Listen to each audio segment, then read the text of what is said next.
काही चुकलं असेल तर पुन्हा जी.आर. काढायला लावू असं मनोज जरांगेंनी स्पष्ट केलं। मराठा समाजाला ओबीसीतून आरक्षण मिळालं असल्याचं सांगत त्यांनी मराठा समाजाला आश्वस्त केलं।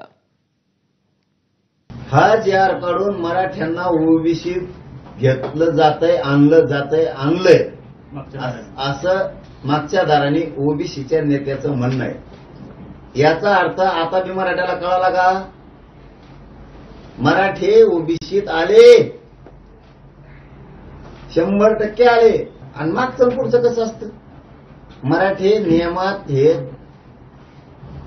हैदराबाद गॅजेटियर मध्ये आहेत, त्याच्यामुळे मराठवाड्यातला मराठा थोड्याच दिवसात तुम्हाला पुरा आरक्षणात गेलेला दिसणार। पुन्हा सांगितलं, सगळ्या स्वारीचा अंमलबजावणी पाहिजे, मराठा आणि कुणबी एक जी.आर. पाहिजे। हे पुढे बघितलं, सगळे स्वारीच्या अधिसूचनेची अंमलबजावणी होती का? मराठा आणि कुणबी एक जी.आर. निघतो का? तर दोन्ही गॅजेट घेऊन टाकले मी इकडे। ओले खाणे कळलं ना मराठ्याला, म्हणून हे फालतू जे 4-2 आहेत ना अभ्यासक, यांचं डोकंच बिचळलंय। मी सगळे सोयरे पण सोडणार नाही आणि मराठा आणि कुणबी एक हे पण जी.आर. सोडणार नाही। मी शांततेत केलं, शांततेत गेलो, शांततेत आणलं, पण येताना जी.आर. आणलं। आता ड्राफ्ट विश्वास ढळला पाहिजे, विश्वास राहायला नाही पाहिजे, ही त्यांचा उद्देश आहे। ते ढळू देऊ ना, कारण मला काही कमायचं नाही।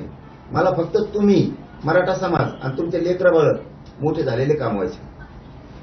आणि जर असलच गैरसमज तर मंत्रिमंडळाला आपण स्पष्ट सांगितलं, याच्यात जर एखाद्या शब्दात त्रुटी असल, मला लगेच सुधारित जी.आर. पाहिजे। त्यांनी भाषणातून ते मंजूर केलेलं आहे की हो, तुम्हाला वाटलं तर याच्यात लगेच सुधारणा केली जाईल।